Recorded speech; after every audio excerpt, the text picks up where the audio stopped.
This is the Tigray region of Ethiopia, and it is burning in militancy and war with the Ethiopian army. The Tigray People Liberation Front, supported by the US for about 20 years, is now clashing with the Ethiopian army again.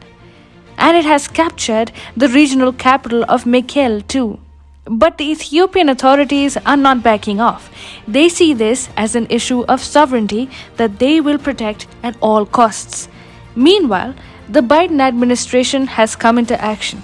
As if backing a militant group in Ethiopia was not enough, the Democrats are looking at a full-blown intervention.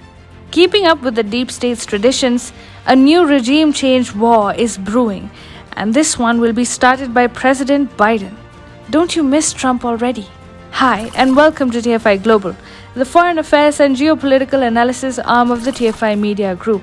I am your host Shubhangi, and in this video, I will tell you how the Biden administration is looking to start a new regime change war and how devastating it will be for East Africa. Let's begin. Donald Trump is the only American president in the 21st century who didn't start a war in any part of the world. Both Bush and Obama started some devastating wars, and it seems that Biden wants to continue that legacy of pushing the United States into regime change wars. Surprisingly enough, he is looking at Ethiopia, a strategically located country in the Horn of Africa.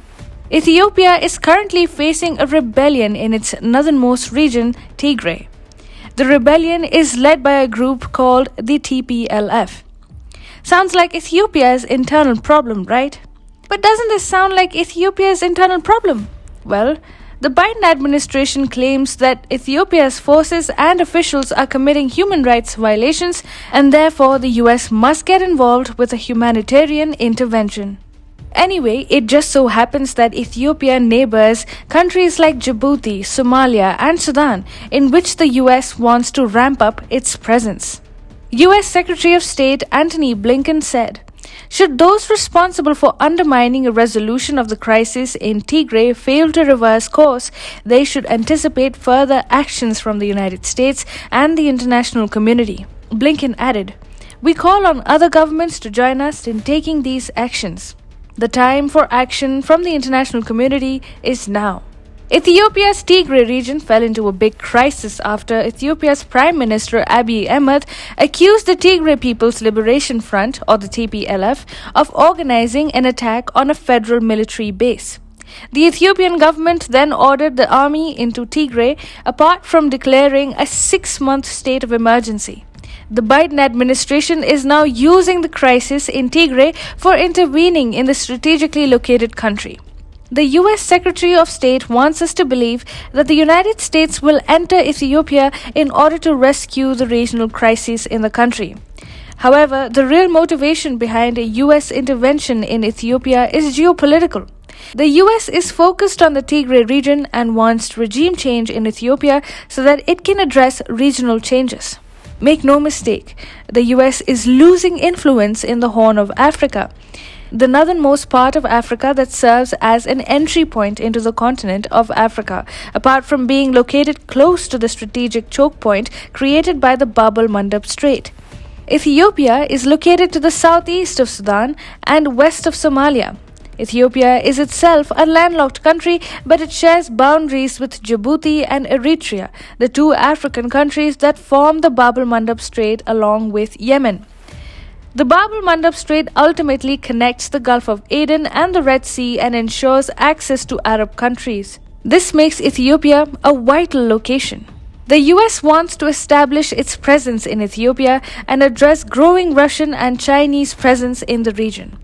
Presently, Russia and Sudan are renegotiating a Russian naval base deal in the country.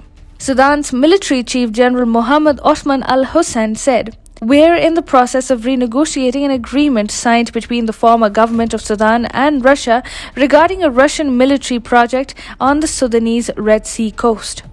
Al-Hussein said, "The agreement can be continued if we find benefits and profits for our country." On the other hand, unlike Russia, the US shares a strained relationship with Sudan. The Bill Clinton administration in the US had got the African country bombed in 1998. Subsequently, the US had imposed punitive sanctions on Sudan, which were lifted by Trump last year. Yet the US and Sudan still don't enjoy a very close relationship, whereas Moscow is looking to enhance cooperation with Khartoum. In Somalia, the situation is only worse for the US. The USA's quote-unquote war on terror against Somalia, starting in September 2001, embittered US-Somalia ties.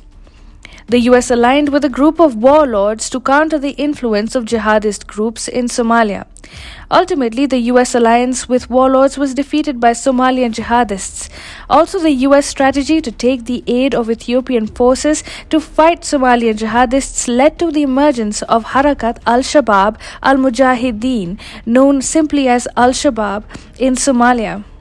Today, Iran links with al-Shabaab to funnel weapons to Houthis in Yemen.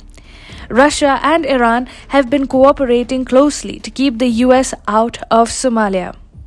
Finally, the US understands that Ethiopia is very close to Yemen, where the Arabs are fighting Iran-backed Houthis. The US already has a good military presence in Djibouti, and therefore renewed presence in Ethiopia can be used to keep Yemen and Bab el-Mandeb Strait in control. Finally, the US is concerned about Djibouti too. China already has a military base in the small country, and Russia too wants to enter the small African nation that hosts some of the biggest military powers in the world. Maintaining a good presence in neighboring Ethiopia can help the US address China's monetary outreach in the region, apart from keeping an eye on Russia's growing military interests. But plunging the US Army into another war to achieve this end on the part of the Biden administration. What the US is going for in Ethiopia has many geopolitical and geostrategic ramifications. But the methods that the Biden administration is using to get into Ethiopia reek of the American deep state's tendency to use regime change wars as a means of expanding influence. Such so-called humanitarian interventions often ignite decades of regional crisis and violence. Not to mention the suffering back home of American soldiers and their families.